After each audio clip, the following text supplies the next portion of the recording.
Thank you and welcome to the show this morning. The topic today is breaking the revolving door syndrome, and we're talking to the pastor of the Hands of God Christian Church, Pastor KWalker. And of course, Pastor Walker, let me welcome you to the show this morning. Good morning, Dr. Hayden. Thank you for allowing me to be here once again. We're glad to have you here, Pastor Walker. As a matter of fact, we've had you here on a number of occasions, and so nothing that we will do here today should be strange to you. You see, essentially what we want you to do is to give us the same basic kind of information, because what you generally bring to us is a wake-up call. All right. And I think that if we need a wake-up call in any area today, it certainly has to do with the period that we dealing with African-American or youth incarceration. Yes. You see, and so we want to talk about that today.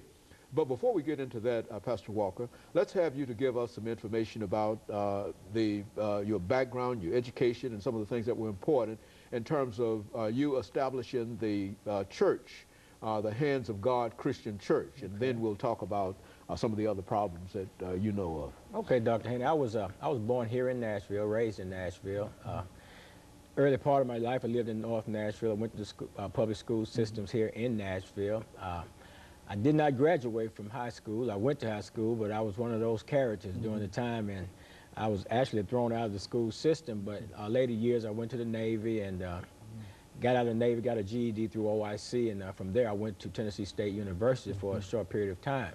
All during this period of time, my early life, I was involved with drugs and crime and stuff like that, so my stay in college didn't last a long time as well, and I ended up on drugs, got incarcerated and everything, and spent about 5 years of my life incarcerated in Tennessee State prison system.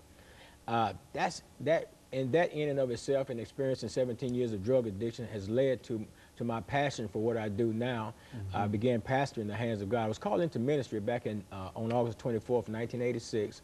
God divinely intervened in my life and miraculously delivered me from drug addiction and called me into ministry at that time. And then in 1993, I began to pastor. I began to pastor the Hands of God. Actually, at the time, it was a church under another name, Mount Olive Spiritual Church, and we went on to change the name.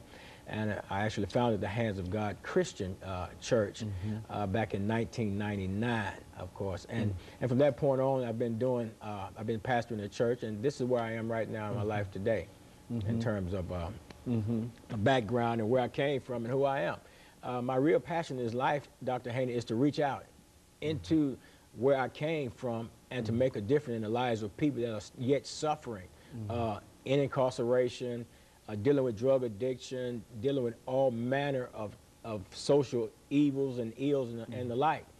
Therefore, the birth of the Hands of God Recovery Ministry has come into play, as well as the Hands of God Christian Church. And this ministry is designed, of course, to reach out into life, into people's lives, and to actually make a difference. We're trying to serve people, the economically disadvantaged, the drug addicted, the alcoholic, the homeless, those that are the incarcerated, those who are coming out of the prison system and who are looking for some solutions to some of life-threatening situations and problems. Because, Dr. Haney, a lot of people just don't know just how much is involved in an individual, how much goes on with an individual and they are released from the prison system. See, and we talk about the recidivism rate or the reincarceration rate or the recommitment rate and how high it is, and they do all types of studies and reports on it. Even the Tennessee Department of Correction, they do these studies and reports. But they don't indicate in these studies, the only thing they're throwing figures that this percentage goes in, this percentage is stay out 1 year, 2 year, 3 years, and we got this percent, that percent, the other percent. But the factors that involved in what causes people to become reincarcerated? What causes people to go back and to revisit old criminal type behavior and to do the same thing that got them incarcerated in the first place? And that's what I would like to talk about today, and that's for the Hands of God Recovery Ministry has been birthed, to make a difference.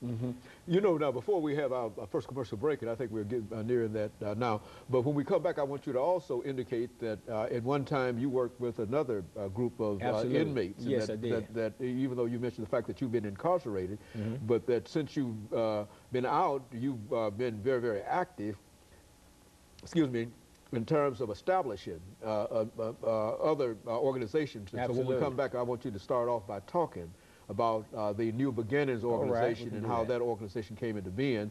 That will allow people to see not only were you incarcerated, but it also will allow them to see the kind of activity that you've done in terms of going back in to this situation and trying to bring some of those individuals out. Because, and I say that because I know that this is a very, very important organization, and I know that you put quite a bit of work in it, and that the Hands of God Christian Ministry is really a completion of what you are doing, what you have done in reality. So when we come back after this first short commercial break, then we want you to talk about that. We'll be back with our audience following this very, very short commercial break.